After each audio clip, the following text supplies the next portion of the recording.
You want things fast? Listen to me. I spent more than 5 years working in banking. I was building my first business, which was an e-commerce brand called Decoded. I was very excited. I got a lot of things wrong, like literally. If you like something, it doesn't mean that it needs to work out at the end, yeah? So I thought that if I had a good product and I did enough marketing, the business will grow. But I didn't consider all those things. Like, my positioning was not strong enough to start with. My targets, the market I was aiming was too broad. The category was not clear enough. Many things that I didn't consider. And I was trying to grow before I would properly understood why customers should choose my product, yeah, in the first place. So all those tiny things, you need to consider that. That experience left me with a question that I've been obsessed with ever since. And it's very important to understand that question was, why do customers choose some products over the other? Why some customers ignore others and eventually abandon others?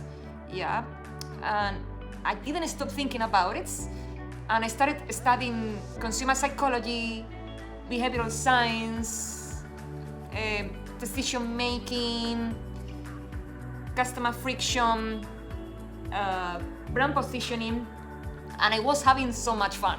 I didn't want this to stay theoretical, so I started writing about it, books, running workshops, mentoring founders. People were asking me around because I got such deep knowledge, and I was mentoring around 40 people, 40 sessions, and I started noticing the same pattern again and again, and I didn't want to end it like that. So companies were jumping into tactics before fixing their positioning. I noticed that when I was working, they were building around what they thought customers wanted.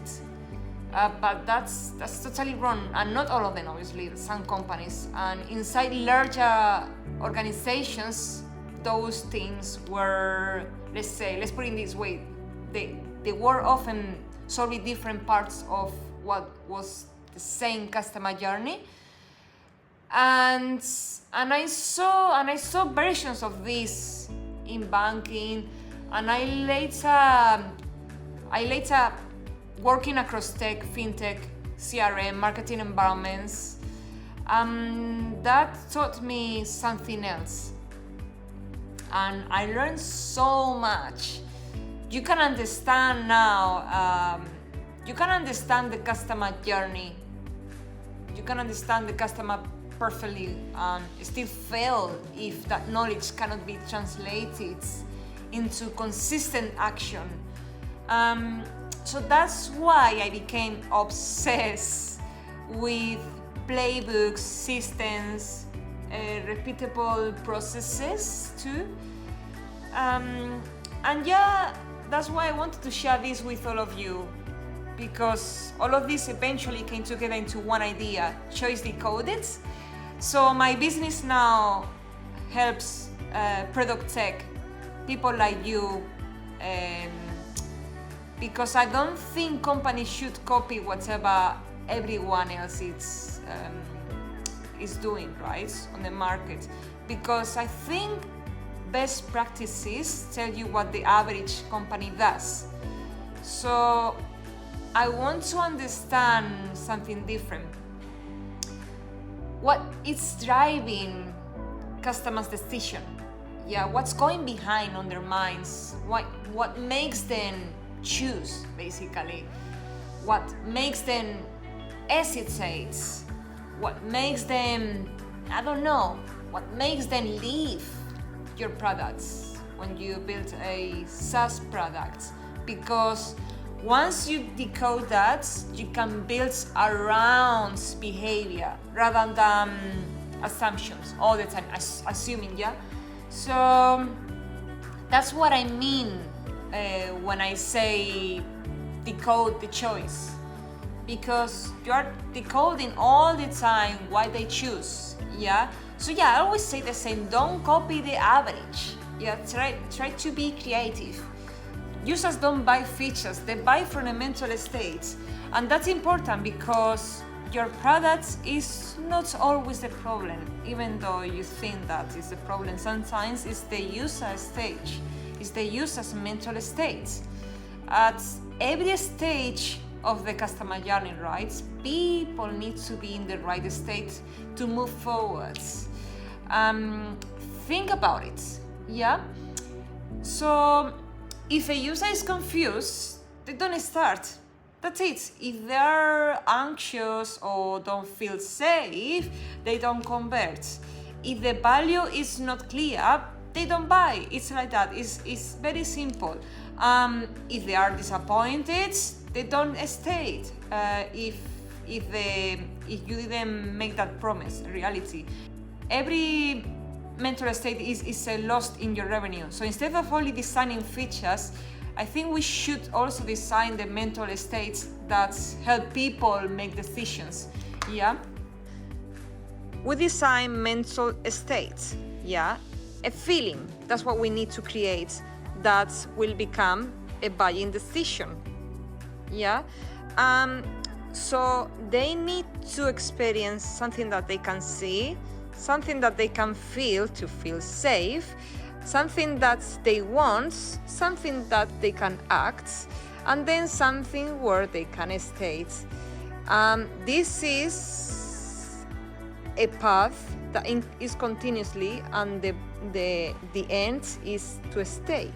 Yeah, first to see, second to feel safe, then they want the products, then they want to act a behavior, and then eventually they will stay. That's how it works. So there are 5 important stages. Yeah. So the first one is they need to see. They need to grab their attention and create awareness. Yeah. So they need to feel safe. They need clarity. They need confidence and trust. All those things. Then they need to want the product. They need to see its relevance and understand why it matters to them. Then they need to act. They need to reduce that friction and make the next step feel easy. Yeah. And finally, they need to stay. That's where satisfaction, habit, and continued value becomes important. So let's imagine, right? Let's imagine a project management SaaS tool, yeah? At the awareness stage, your advertising might create curiosity, that's fine. During consideration creates value, social proof can create confidence, but at sign up, a simple and low effort experience creates safety, yeah? Then the user needs a quick first win, yeah? That creates a sense of achievement, yeah, on the onboarding. So during adoption, reminders, guidance, and ongoing value help maintain that motivation, yeah? And during expansion, yeah, users need to experience enough additional value to want more, obviously. Eventually, that can turn into loyalty.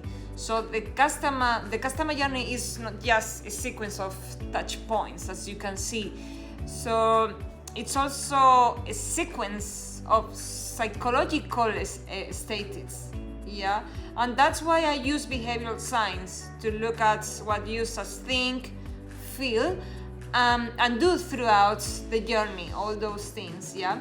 So I will say know your users, design the right touch points, and then what you need to do is you need to remove unnecessarily friction.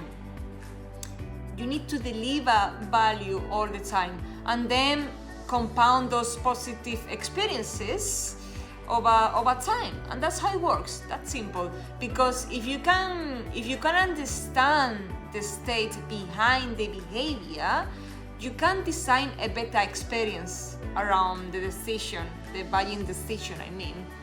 So don't just design the journey, design the state that drives the decision. That's how it works. And that's purely behavioral science. Yeah? Think always like that. Decode the choice,